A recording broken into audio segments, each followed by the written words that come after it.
Your son just killed his sister. Why are you just standing there? Put him in timeout. Take away his Xbox. Do something! Today I'll be reviewing the 1978 film Halloween, directed by John Carpenter. So, Michael Myers, he's a nice, normal, clean-cut, suburban kid, and one day he just completely crashes out. He loses it, and he stabs his sister while she's naked. He stabs her in the titties and kills her. And because of this, he's sent to a mental institution, and he's there for 15 years. One day, he just breaks out, and he goes back to his hometown. And what do you think he does? He starts killing again. Okay, so the first thing that I want to talk about in terms of my likes is my history with the movie. So one of the reasons why I like this movie so much is because I have so much history with it. I have so much nostalgia for it. So, I've watched this movie probably more than I've watched any other movie in my entire life. I used to just watch it year round. I would watch it like in the winter. I would watch it just over and over and over, and I have like so much nostalgia for this.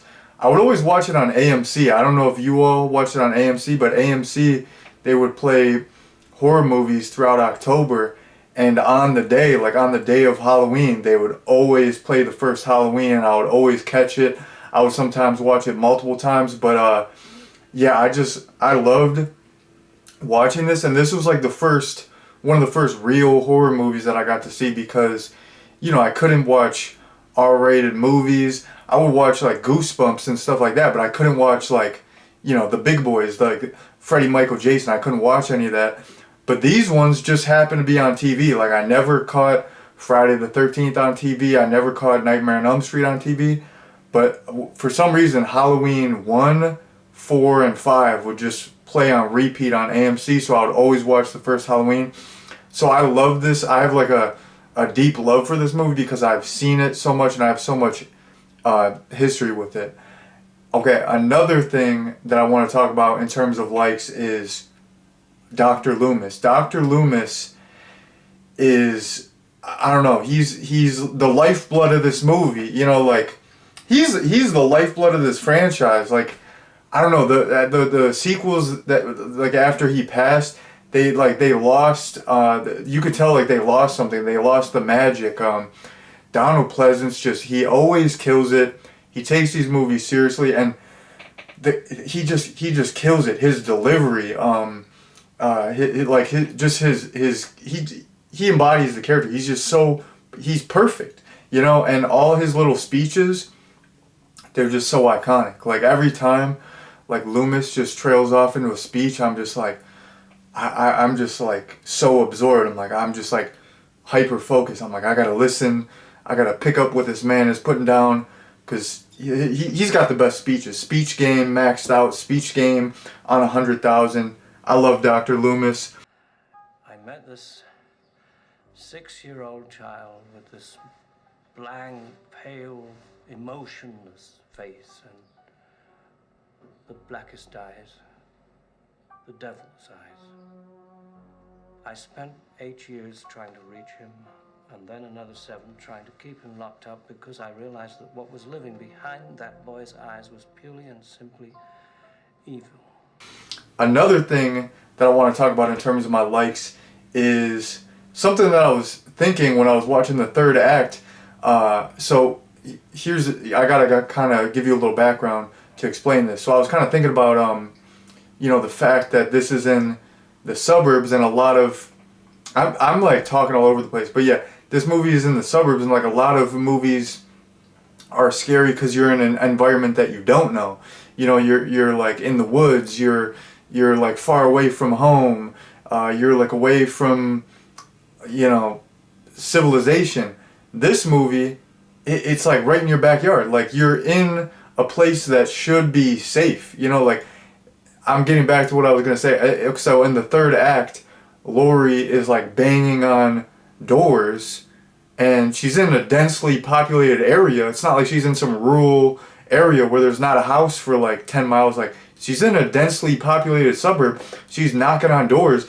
Nobody will help her. Like, what is scarier than being in like the one place that should be safe? You're at your home, you're in your neighborhood, and it's like there's people around, but like nobody is listening to you, nobody is helping you. Like, your own house is not safe. I always thought that was really scary, and it's just like it's so relatable. It's like any like anyone could just, I guess, like come into your house. Like, you just think about that. Like, it's not like you're in some, like, you could be like, oh, I'm never going to some backcountry area because I saw a wrong turn, or I saw a Texas Chainsaw. Like, I'm not doing it. But it's like, you're not gonna leave your house. You got to live somewhere. So it's like, it's just scary. You're just trapped. So I really liked that idea that, you know, nowhere is safe, and you're like the place where you think you're safe, like the place of comfort, is not safe. Hello, help me! Man, please help me! Please! Can't you hear me? Oh God! Oh, help me, please! I really liked the depiction of Michael in this. I feel like his whole character was kind of ambiguous. Like, I feel like in the first movie he really was the Shape, you know, and but like it wasn't like outright, like, in your face that, like, is he this evil force? Is he supernatural? Is he human? Like, I don't know. But like, they keep it ambiguous, which I like, where okay, if you look at the damage that he sustained in this movie, I mean, technically, you could, like, argue that you could, like, a lot, like, people have got shot that many times and survived. People have got stabbed in the neck. People, like, like, I know this sounds graphic, but, like, people will get their throat slit and survive. Like, if it's not deep. Like, I've heard of crazy stuff that people go through and survive. So it's like, even though it was, like, a lot of stuff, it's like, people have survived crazy stuff like that. So it's like, you know, the injuries that he sustained in this, he could have survived. It would have been a stretch in real life, but I mean, he could have survived. And like, also, there's some instances that are like hint to, like, the fact that he's supernatural. Like, when he, like, hoists Bob up with one hand. Like, Bob, what does he weigh? Probably like 170, 180. Like, how are you just gonna lift that fool up with one hand? That's a little crazy. And then when he's escaping the mental hospital, he just palms the door of the car and just, like, shatters the glass. Like, that's pretty far-fetched. But for the most part, I feel like he could be human. Like, who knows? But it's always like, is he human? Is he not human? Is he something more? Like, how does he just disappear like that? And I love his movements. Like, Nick Castle absolutely killed it as Michael. Like, he's so, he is not human like he's just so robotic, you know. He's just like he does move like a force, like he doesn't have a soul. Like, he's just like this energy that's on a mission, you know. Like, I love when he, like, when he's pursuing Lori in the house, and he, like, sits up. He like sits up perfect like a robot, and he turns his head just like he's so mechanical. Like, I love it. So I love Michael.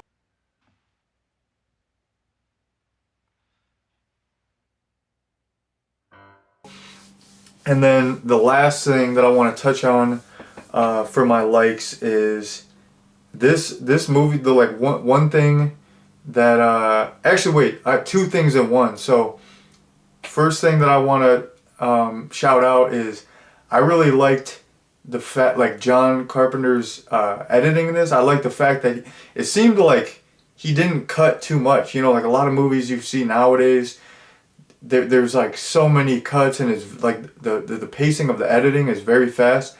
In this movie, a lot of times he would just stay on a shot. Get out of the 6th grade. I gotta go. I'll see you tonight.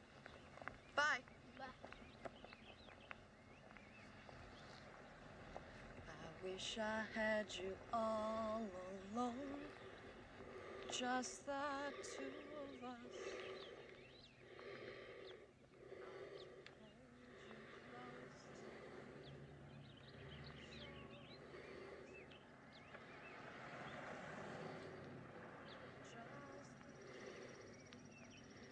There wouldn't be a cut for a long time. If there was like a long dialogue shot, there wouldn't be a cut for a long time. Maybe the camera would be moving, but there wasn't a cut if there didn't need to be. So I really liked his editing, the fact that he didn't over edit. I really liked that, and he would just like hold on a shot, and it kind of I don't know, gave like a little bit more meaning to the shot.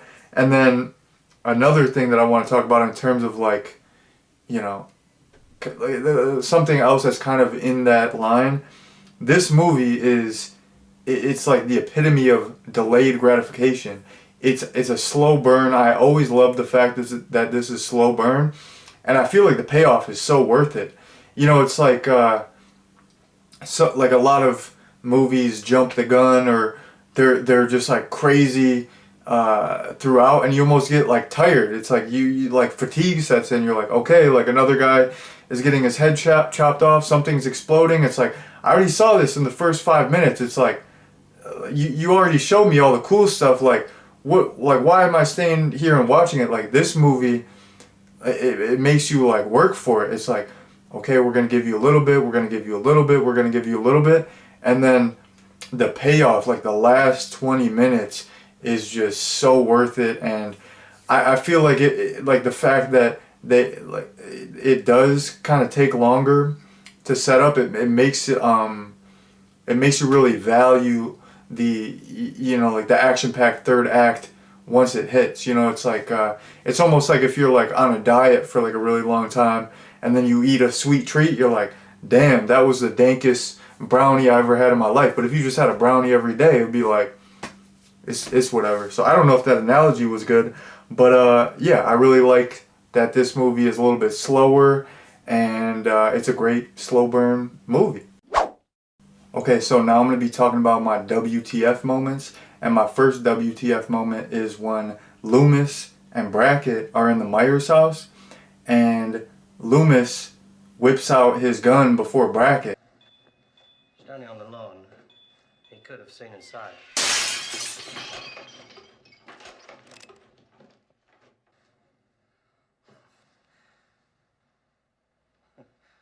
You must think me a very sinister doctor. Oh, I do have a permit. Like, I don't know, Brackett was just acting like Loomis was crazy, or he was too jumpy, and you know, that was the whole thing. Like throughout the movie, he didn't really believe him.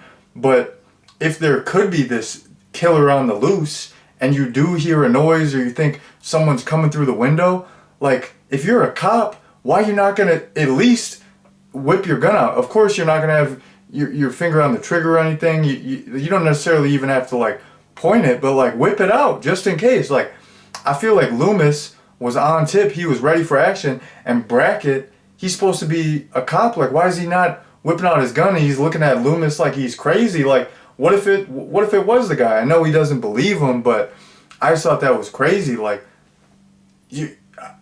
how is Loomis whipping out the gun before the cop? But that's I guess that's the whole thing. Like Brackett doesn't believe him, and it's like The Boy Who Cried Wolf. It's like Michael Myers, blah blah blah. It's like, dude, we haven't seen this guy. We think you're full of shit. Like you're baloney, my guy. You're a tall tale teller. Like you're telling campfire tales out here. What are you doing, Dr. Loomis? Like you're out here fabricating. But yeah, I just thought that was crazy. I'm like, how's this guy, you know, a trained officer? He's not at least just whip it out. Just whip it out just in case. Maybe it's a different psycho. It's Halloween. Maybe there's a different psycho on the loose. Like at least just whip it out. I thought that pause, that sounds weird. At least whip it out. Like I'm talking about the gun, okay? Another WTF moment that I have, and I've always this has always puzzled me. I just don't understand the whole thing with Michael. Like when okay, they say he got hungry, and it's like implying that he ate a dog. What is that? Tom.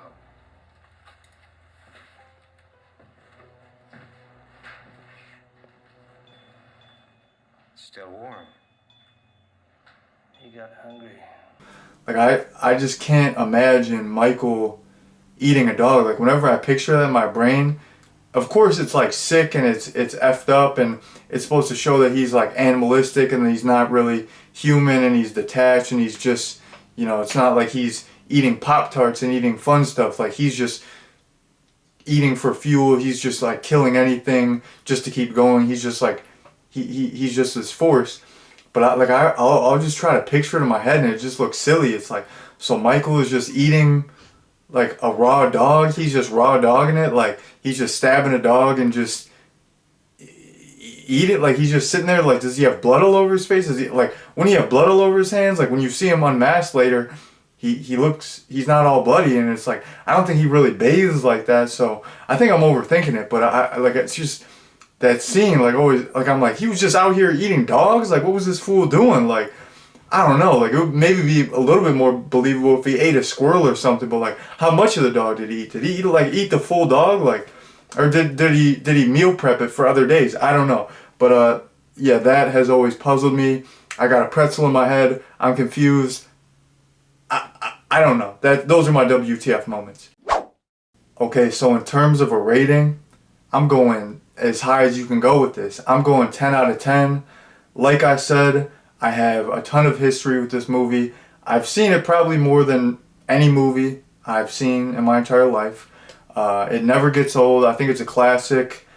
I just think it's a phenomenal movie. This was my gateway drug into horror. Like this movie got me into horror movies. It's just, this movie is so important to me. I feel like it's so important for like the culture in general. Like I feel like this movie was so many people's gateway into horror movies, so many people's introduction to John Carpenter. It's just it like, you know, this and Black Christmas birthed the slasher genre. So it's like we wouldn't have all these other, you know, horror movies without this movie. So I just feel like this is a very important movie.